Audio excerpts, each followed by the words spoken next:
Ito mga kateknik yung alaga natin na pagong sa bahay. Ito yung aking common snapping turtle. Papakainin ko lang siya ngayon ng mga konting hasang tsaka konting bituka ng tilapia. Ito yung mga hinimay ko ng mga hasang ng tilapia na may konting bituka. Ito yung papakain natin sa kanya ngayon.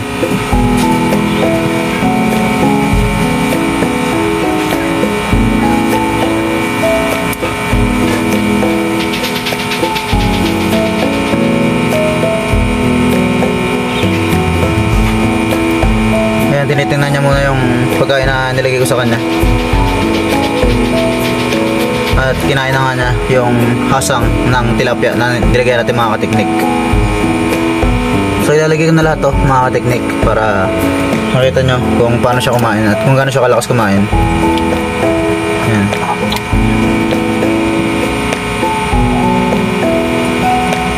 Lumalaki na rin yung ating alaga na common snapping turtle. May mga nilagay ako mga pellets dito kanina pero hindi naman niya kinain. Yung mga nakalutang na medyo pahaba na yan. Yung mga pira-piraso na yan. Mga pellets yan kanina na inilagay ko.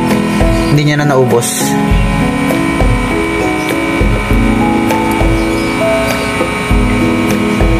Pero ito naman ganito mga snapping turtles ay hindi naman kailangan na as in araw-araw talaga pinapakain.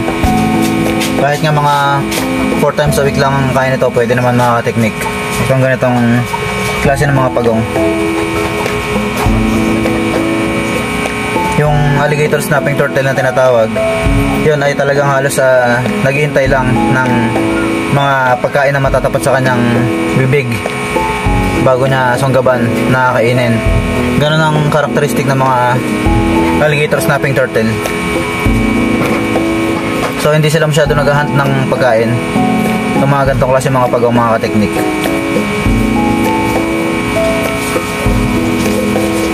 Ito sigurado mamaya wala na to. Itong mga inilagay natin ng mga bituka at hasang ng tilapia mga kateknik.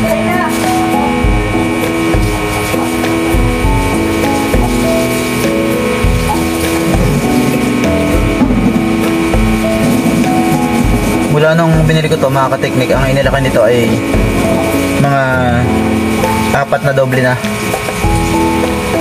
Mula nung siya ay nabili ko sa online noon. Kaya kung napapansin nyo, naglabas din siya ng hangin. Kaya pala kanina nakaangat yung kanyang parting puwitan. Ibig sabihin ay kulang din yung laman ng kanyang tiyan. Kaya ngayon nakakain na siya. Ayan, magiging normal na yung kanyang balanse.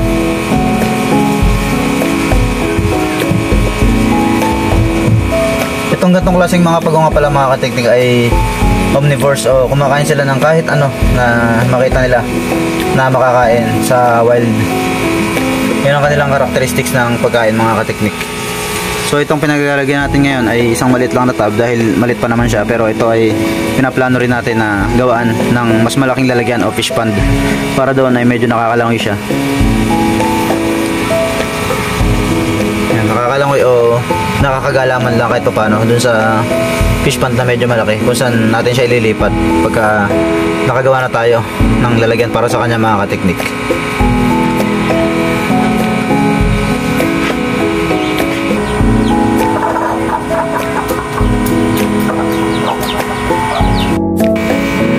Yan yung paraan niya ng paghinga mga kateknik. Nilalabas niya yung kanyang ilong sa ibabaw ng tubig. Halos dulo lang ng kanyang ilong para makakuha siya ng hangin. Ganyan yung kanyang ginagawa para siya ay magtagal din sa tubig mga kateknik. At yun na nga, lumubog na rin siya ulit. At pag nakita niya yung mga pagkain na nilagay ko ng mga hasang, siguradong kakainin niya na yan mga kateknik.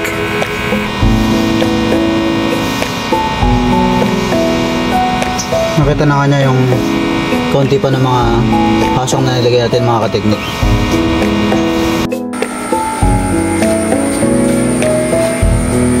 Malabo na yung tubig ng ating alaga na common snapping turtle mga kateknik, kaya papalitan natin. Nagkaroon na rin ng mga kitikita yung tubig.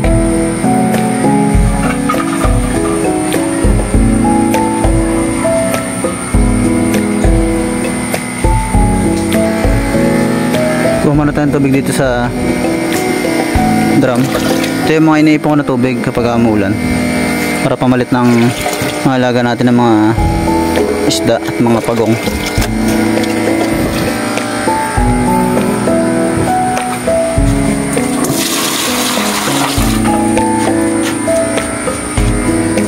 Lalagyan muna natin si Tulpo dito sa may tubig na maliit na tub ko para malinisan ng konti.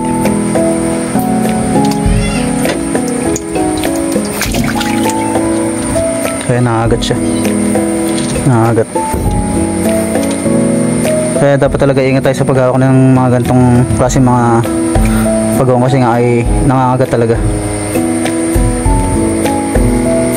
Hindi ko lang kumaabot niya yung kamay ko. Kaya dapat pagka medyo gagalawin natin yung mga gantong pagong medyo busog para hindi sila masyadong stress. Ayan, ganyan na siya kalaki. So ayan, dito ka muna.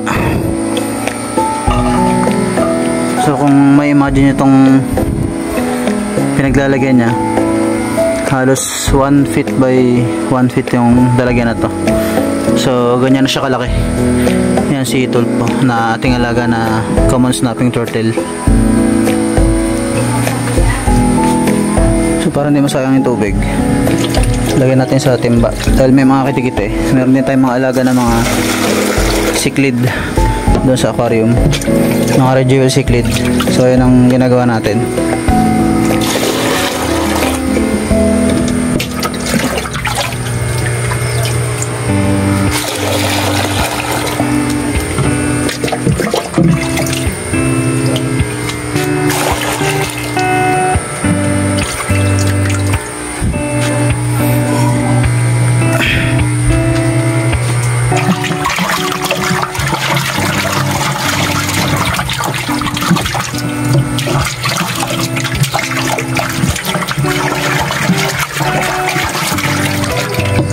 Kaya medyo malapit na tayo matapos sa paglilinis dito sa mga gilid ng aquarium na pinaglalagyan ni Tulpo, mga kateknik.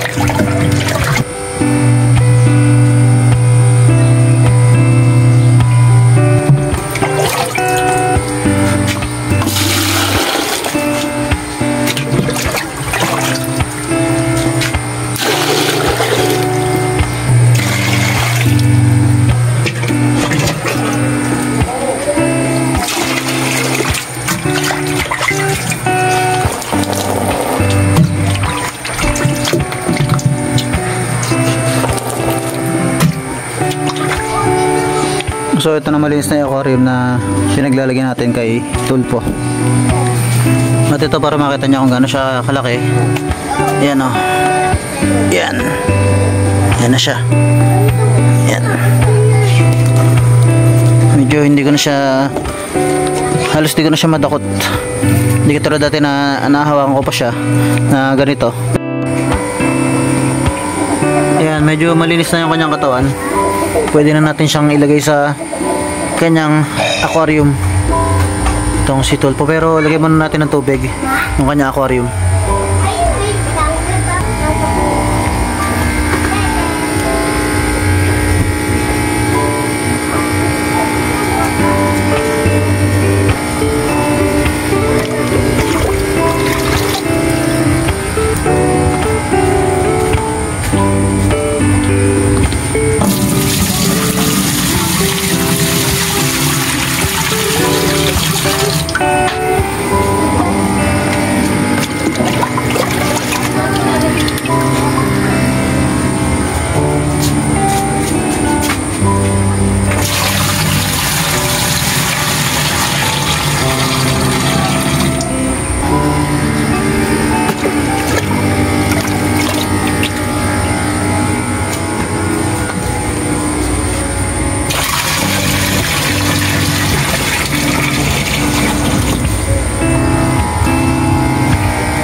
So ayan, dagdagan pa natin ng isa pa para medyo malalim yung tubig ng kanyang aquarium.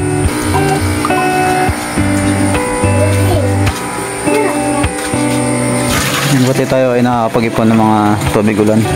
Ito yung mga pinapapalit natin dito sa mga isda. At dito nga kay Tulpo. So ilalagay na natin si Tulpo dun sa kanyang lalagyan sa kanyang aquarium.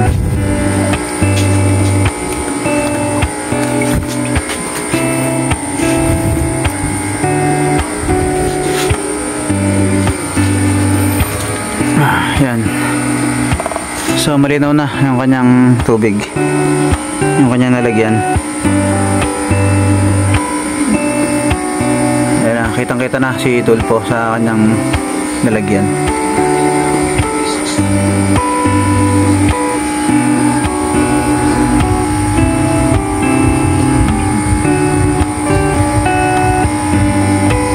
Ayan, parang na-presko na siya sa bagong tubig ng aquarium na pinalit natin sa kanya.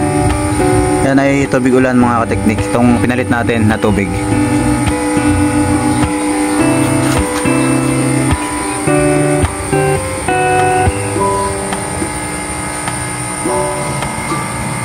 Yan, sobrang linaw ng tubig. Yan, so again yung mga pinagpalitan ng kanyang tubig ay ginagamit naman natin na pandilig sa mga halaman. Kaya walang nasasayang sa mga tubig. Yan. Pwede na natin itong idilig sa mga halaman, itong mga tubig na to. Babalik na rin natin yung kanyang tapakan na bato. Hugasan lang natin.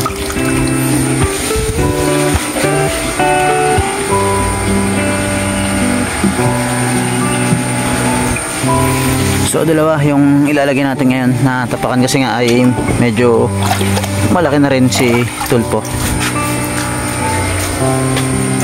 Medyo mabigat din tong bato na to kaya kailangan dahan-dahan lang natin nilagay.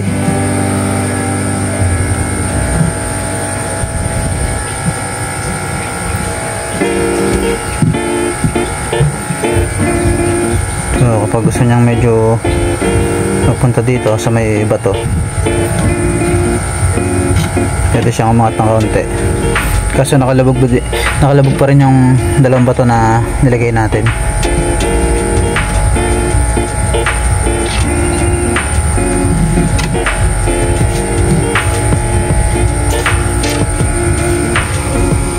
At yun nga, kung kailan siya nasa malinis na tubig dito sa aquarium, saka naman siya naglabas ng kanyang dumi. Nagpoop na si Tulpo. Ayan mga kateknik, baka kainin pa niya yung kanyang dumi, kaya kunin natin.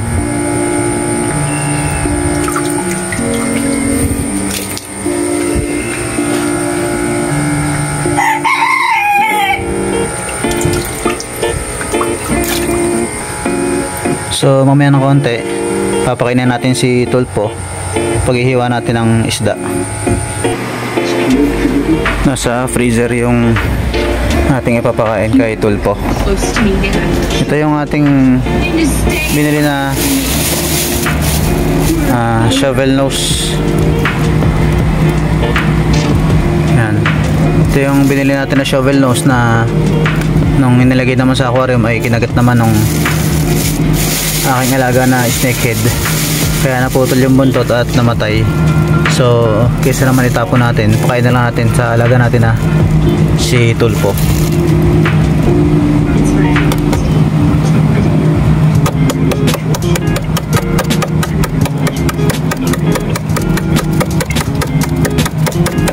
Sumobra sa tigas itong ating ipapakain na isda, kaya kailangan nating kutkutin.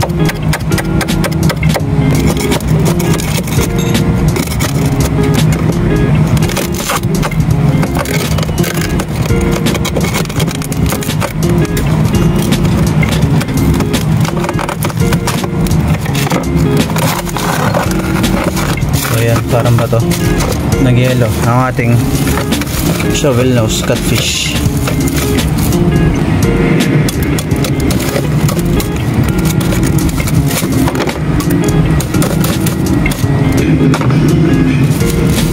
So ito, natanggal na natin yung ating shovel nose catfish dito sa freezer.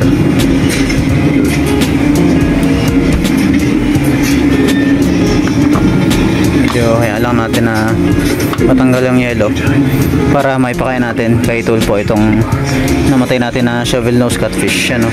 Shovel nose catfish. So nakakahinayang din to nung namatay. Wala naman akong magagawa dahil sobrang gutom nung ating alaga na snakehead dun sa aquarium na malaki, kasama ng iba pang mga monster fish ko, kasama ng mga red tail catfish at ng mga red pao. At yun ngang snakehead na kumagat sa kanya, yan, naputol yung kanyang buntot, kaya ipapakain na natin kay Tulpo at sa iba pa natin mga alaga mga isda.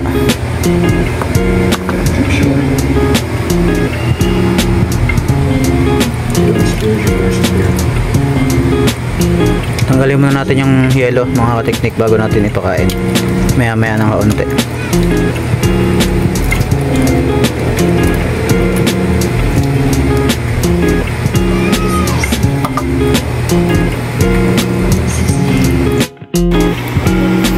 So napagputol-putol na natin yung aking namatay na shovel nose catfish. So ito yung ipapakain natin ngayon kay Tulpo. Ito mga hiniwa-hiwa natin na sa maliliit na parte. Itong hiniwa-hiwa natin na to sa maliliit na parte mga kateknik. Yan. Ito yung kakainin ngayon ni Tulpo.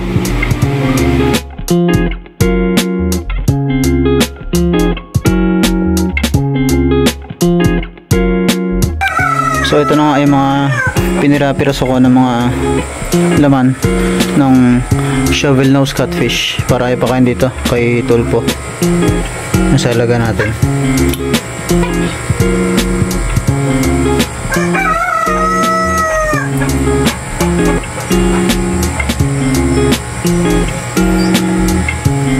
At kinain na niya na nga yung isang piraso. Itong lahat na to siguradong maubos niya to. Ito mga isda na to.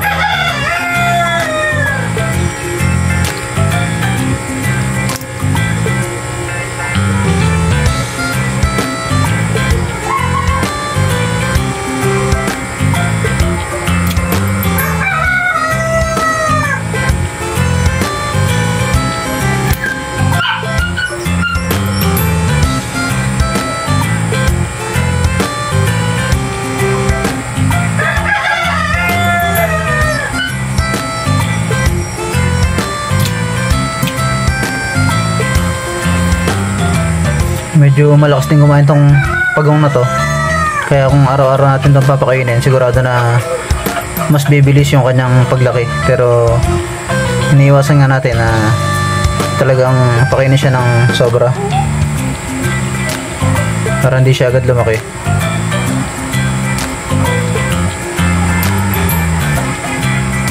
Pero sa wild, continuous yung hunting nito ng pagkain. Hanggat may nakikita to na pagkain, may talagang kakain to. So ayan, medyo okay na siya dun sa dami na yun na pinakain natin. So bukas naman ulit.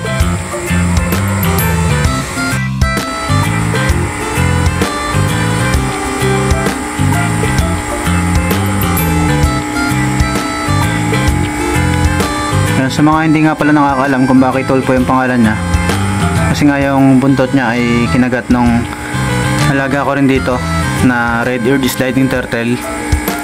So kaya kung mapapansin nyo yung buntot niya ay putol yung bandang dulo, kaya umiksi yung kanyang buntot.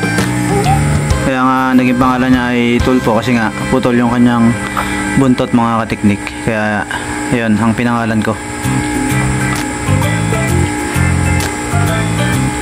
Mukhang naghahanap pa rin siya ng makakain, pero sabi ko nga hindi natin pwede siyang sagarin talaga ng sobrang busog na busog. Kaya bukas na lang ulit yung kanyang susunod na kain mga kateknik.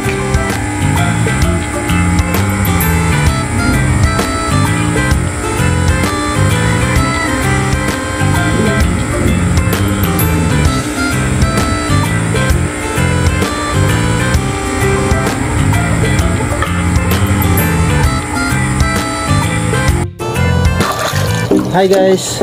To all who are not yet subscribed to my YouTube channel, please subscribe and don't forget to like and share my videos. And thank you sa mga kateknik sa aking first 1,000 subscribers sa YouTube. Maraming salamat sa inyo lahat and God bless mga kateknik.